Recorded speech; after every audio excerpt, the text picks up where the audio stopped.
दोस्तों आज हम लोग बात करने जा रहे हैं स्मॉल बाउल ऑब्स्ट्रक्शन के बारे में। आंत में रुकावट आ जाती है जिसको कहते हैं स्मॉल बाउल ऑब्स्ट्रक्शन। तो इसको शुरुआत में समझ लेना और एड्रेस करना बहुत जरूरी है।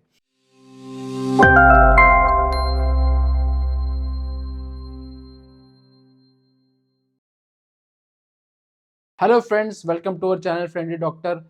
दोस्तों आज हम लोग बात करने जा रहे हैं स्मॉल बाउल ऑब्स्ट्रक्शन के बारे में।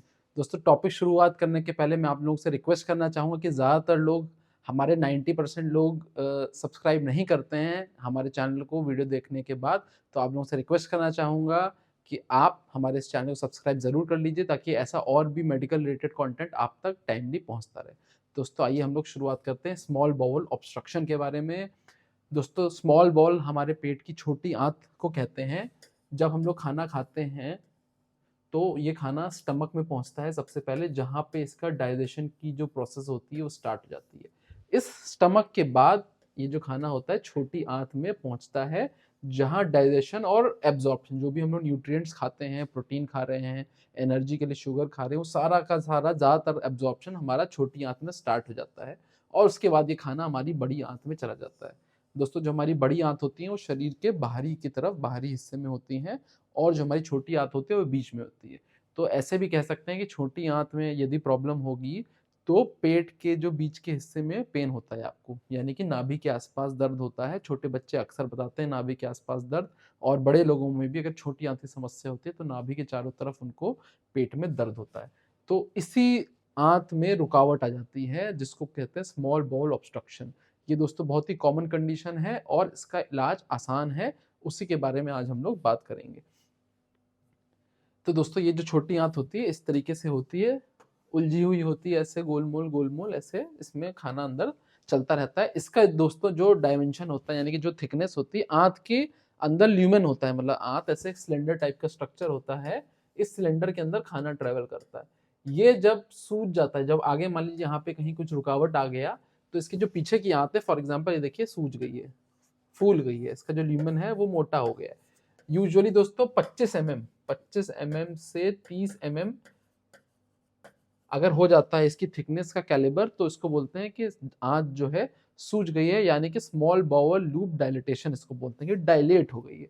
और अगर ये कहीं ना कहीं आगे कहीं रुकावट हो रही होगी तो उसको बोलेंगे एक्यूट स्मॉल बाउल ऑब्स्ट्रक्शन। तो दोस्तों ये वैसे तो कोई बहुत ज़्यादा, अगर टाइमली हम इसका इलाज कर रहे हैं, इसको एड्रेस कर रहे हैं, इसको मैनेज कर रहे हैं तो ठीक है। बट अगर हम लोग इस चीज़ को इग्नोर करते हैं तो हमारी आंत पंक्चर भी हो जाती है, बर्स्ट भी हो जाती है, जो एक बहुत इमरजेंसी की स्थिति है। ऐसी स्थिति में दोस्तों पेशेंट अपनी जान भी गंवा सकता है अगर वो आंत फट जाती है तो इसको शुरुआत में समझ लेना और एड्रेस करना बहुत ज़रूरी है।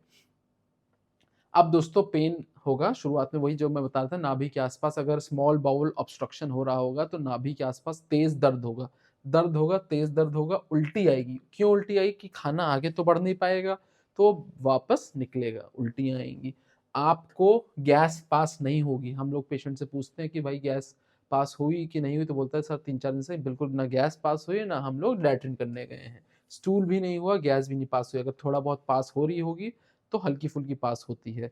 और कॉम्प्लिकेटेड केस में जो मैं बता रहा था, तो आंत पंक्चर भी हो सकती है, बहुत ज़्यादा सेप्सिस की स्थिति बन सकती है, पेशेंट सिक हो सकता है, बेहोश हो सकता है, आईसीयू तक में जा सकता है अगर हम लोग उसको टाइमली समय से एड्रेस ना करें तो। दोस्तों ये सारे सिम्टम्स होते हैं इसके।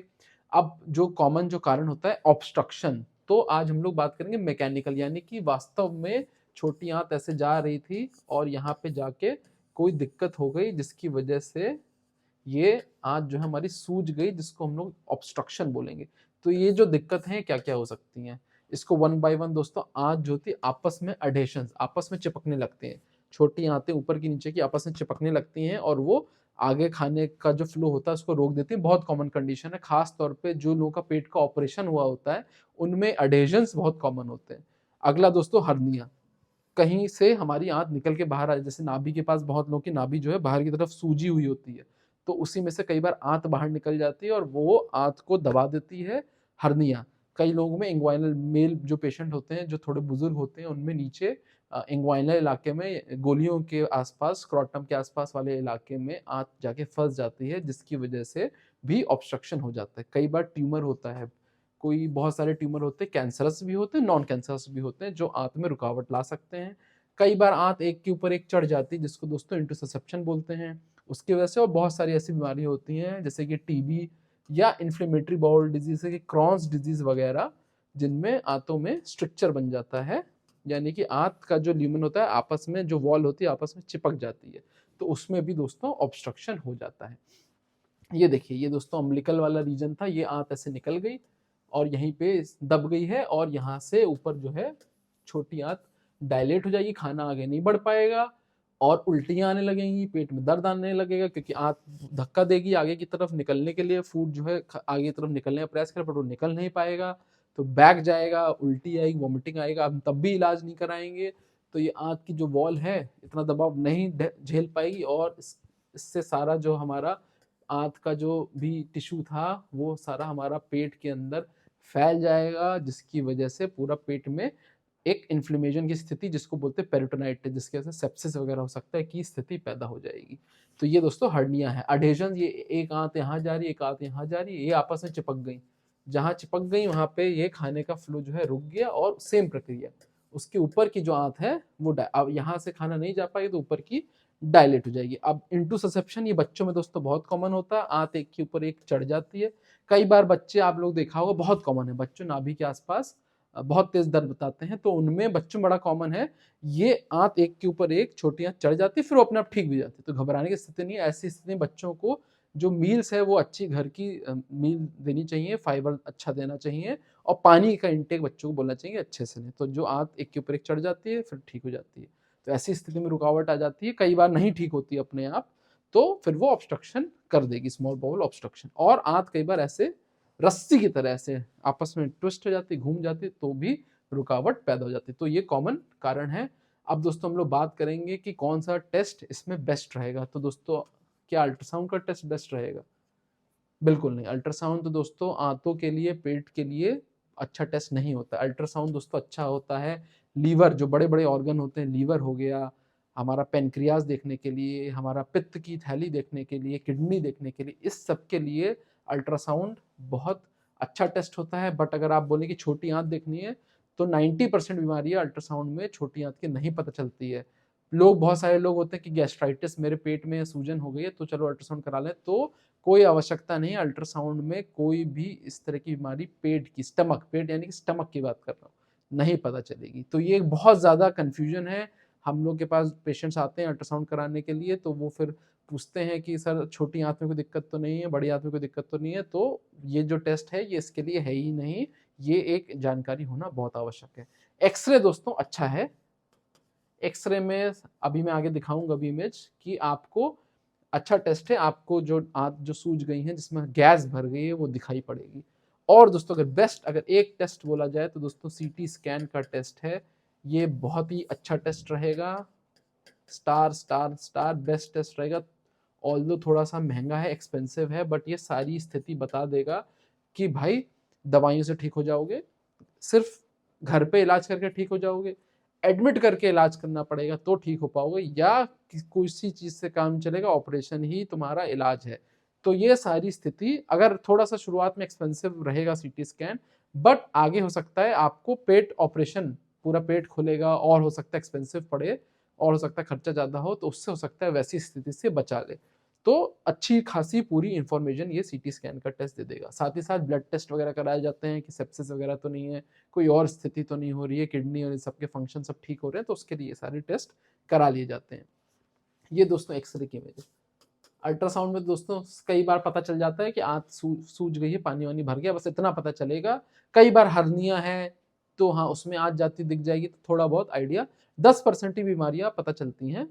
और ये एक्सरे में दोस्तों हम लोग देख सकते हैं, ये आंत एकदम सूजी हुई है, इसका थिकनेस 25 mm 30 mm ऐसे होता है, 25 mm के ऊपर होता है, तो इसको बोल देते हैं कि हाँ कहीं ना कहीं मैकेनिकल ऑब्स्ट्रक्शन होगा। ऐसी स्थिति को एक्यूट स्मॉल बाउल ऑब्स्ट्रक्शन कहते हैं। देखिए पूरी आंत यहाँ तक सूजी हुई है। अब यहाँ कहीं, यहाँ के बाद ये देखिए आंत थोड़ी सी, तो यहाँ कहीं ऑब्स्ट्रक्शन इसको पेट में नीचे पेल्विस के रीजन में हो रहा होगा। ये आइडिया इस एक्सरे से देख के लग रहा है। दोस्तों ये सीटी स्कैन की इमेज है, ये पूरी फूली हुई आंत दिख रही है, आंत की वॉल दिख रही है, और यहाँ पे हमको दिख रहा है कि ये कोई चीज जो है ये फंसी हुई है आंत के अंदर जो रुकावट डाल रही है। तो अब इसको प्रॉपर्ली स्टडी कर लिया जाएगा, डॉक्टर देख लेगा और बता देगा कि भाई ये तो ऑपरेशन से ही ठीक होगा, या ये हो सकता है पास हो जाए। इसका साइज वगैरह देख के वो बता देगा, आइडिया मिल जाएगा आपको। ये दोस्तों अम्बिलिकस जो मैं बता, नाभि के पास ये आंत निकल गई है बाहर, और ये देखिए सारी आंतें ये सूजी हुई हैं, छोटी आंत है जो फूल गई हैं, करीब ये 30 से 35 mm थिकनेस आ रही होगी इसकी। और कारण क्या था? हर्निया, जो हम लोग अभी आगे पहले डिस्कस कर रहे थे। दोस्तों उम्मीद करता हूँ वीडियो आपको पसंद आ रहा होगा अब तक, तो इस वीडियो को लाइक ज़रूर कर लीजिए, हमारे चैनल को सब्सक्राइब कर लीजिए। अब हम लोग वीडियो में आगे बढ़ते हैं। हम लोग पेशेंट के टेस्टिमोनियल्स डिस्कस करेंगे। हाइपोथेटिकल पेशेंट है, मान लीजिए ये पेशेंट ABC है, इनका क्या एक्सपीरियंस रहा। इन्होंने बोला कि मैंने अपेंडिक्स की सर्जरी कई सालों पहले, 5-6 साल पहले कराई थी, और अब मेरे को पेट में बहुत ज़्यादा तेज़ दर्द हो रहा था, उल्टी आ रही थी, और डॉक्टर ने बोला, सीटी स्कैन करवाया, उन्होंने बोला कि एडेशंस की वजह से ही तुम्हारे को रुकावट आ रही है।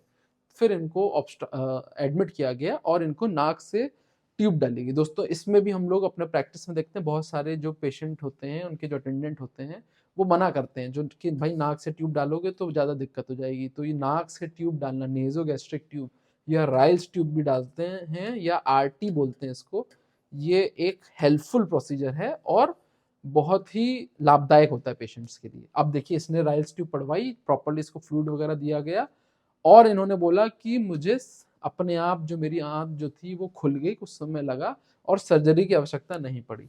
अब मान लीजिए आप इतना बड़ा, अगर आप ये सब नहीं करवाएंगे, नाक से ट्यूब नहीं पड़वाएंगे, तो आप पूरा ऑपरेशन करवाना पड़ेगा आपको। तो हो सकता है शुरुआत में थोड़ा सा डिस्कम्फर्ट लगे, बट इससे जो पूरी आंत की जो फ्लूइड इकट्ठा होता है, जो दर्द कर रहा होता है, आंत पेट पूरा फूल सा जाता है, सूज सा जाता है, वो पूरा डिकम्प्रेस हो जाएगा और आप जल्दी रिकवर कर जाएंगे। फिर ये बता रहे हैं उसके बाद भी अपने डाइट को और फॉलो अप प्रॉपर्ली दिखाता रहता हूँ। तो ये अब पेशेंट बिना सर्जरी के, बिना किसी ऑपरेशन के पूरी तरह से तंदुरुस्त है, हेल्दी है।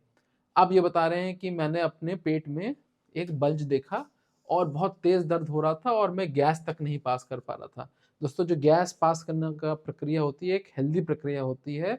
3 से 4 बार हर एक व्यक्ति पेट से गैस पास करता है। अगर आंतों में रुकावट होगी तो वो ये जो गैस पास करने की स्थिति है ये रुक जाती है और ऑब्स्ट्रक्शन होता है।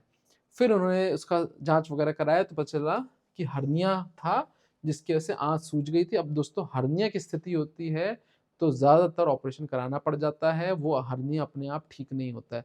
हर्निया अगर हुआ है और उसके वजह से ऑब्स्ट्रक्शन, कई बार हर्निया होता है सिर्फ, बट ऑब्स्ट्रक्शन नहीं होता है।